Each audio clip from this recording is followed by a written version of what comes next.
AMSU na DM University ki thabak thoram khuding thingjinkhre adubu sougatladuna University asigi makhada laiba College Union ki apunba maheiroi loop ama oiriba Joint Student Forum na ngasi pangthokadaba ahanba semester ki counselling tauba thingjinkhre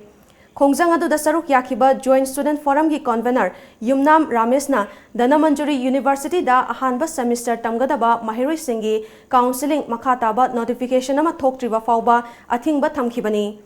University asi Association of Indian University da affiliate fangdabana maram oiraga inter college east zone amadi tongan ba activities kayagi kanaba fangdana leiri amadi oza sing asida postgraduate ki class loholaga ngasi fauba recognize tawbidaba natana academic council ama semduna university asida chatnariba syllabus asibu approve tawdabana ngasigi khongjan asi changsinbani haikhi DMU की लेफम थोप मचासिंग मरु ओइना हाइजरबदा अखोइगी DMU असि AIU दा affiliate फंगद्रे अमदि membership फंगदबना मरम ओइरगा अखोइगी inter college ना चिंगबा इस zone अमदि cultural की मिट कयाम दा अखोइना सरुक याबगे अयाबा फंगद्रे मेंबरशिप ओइदबसिना मरम ओइरगा अमदि ngasiगी अखोइगी लाइबा कॉलेज असिगी चनरिबा DMU की अनुभव सिलेबस असे एकेडमिक काउंसिल अमा सेमगा यूनिवर्सिटी ना अप्रूव तबुइगदो सेमसिमुसु रिकॉग्नाइज तबुइद्रि अमदि ngasi अखोइगी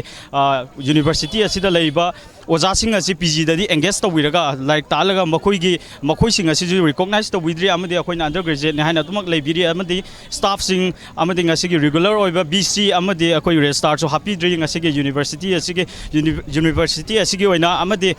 ngasiगी अखोइना चंगसिनजरिबा खोंगजंग असिजो अखोइ AMSU ना हौदुना चंगसिनख्रे mamangda मसि अखोइ JSF की माइकैदगी फुली सपोर्ट तौजरि अमदि JSF की माइकैदगी जो काउंसलिंग असे मखा ताबो नोटिफिकेशन अमा थोक्त्रिबाउदि अखोइ JSF की माइकैदगी जो थिंगजिनदर Nakan amaromda University asida ngasi counselling tougani haikhiba aduna maram oiraga anakpa amadi arappa mapham kaydagi counselling yaoba lakkhiba maheiroi amadi mama-mapa sing gate mamangda lephanduna thamkhi thawong aduki matangda wafam kaya su phongdorakli इखोइसे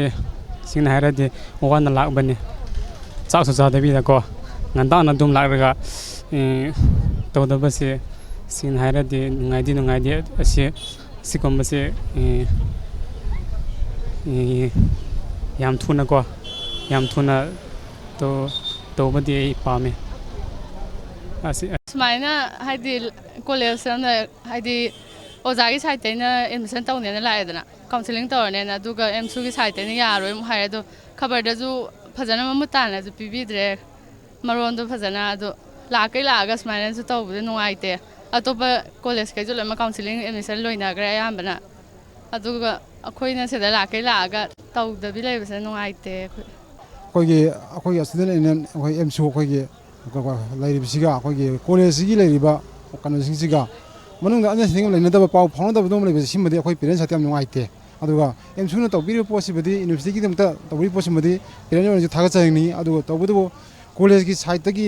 मनुंगा सुगुंबा यूनिवर्सिटीगा कायमदा unseen लाइनदबा मा ओना उबो अखोइ parents नि उबसे सिमदे अखोइ जाम पेंजदे मासी मतुंग the थोंदन होना बियो अदुगा अखोइ college की site तगी जो university की साइट तगी जो अखोइ समाना पेरेंट्स सिंग ngarang dagi समाना अखोइ नुंगांग की इंपैक्ट पाउदा AMSU ना समाना थिंग थमनि खोने हाबसिदा कॉलेज की साइट तगी जो मासी समाना तौनि खोने हाबनि चिंबा अखोइ अथिंग बसि अखोइ मतम खरा ये थोन खोने हाबनि चिंबा ngasi बो खोजि पुंग 13 तारबो मुंगदा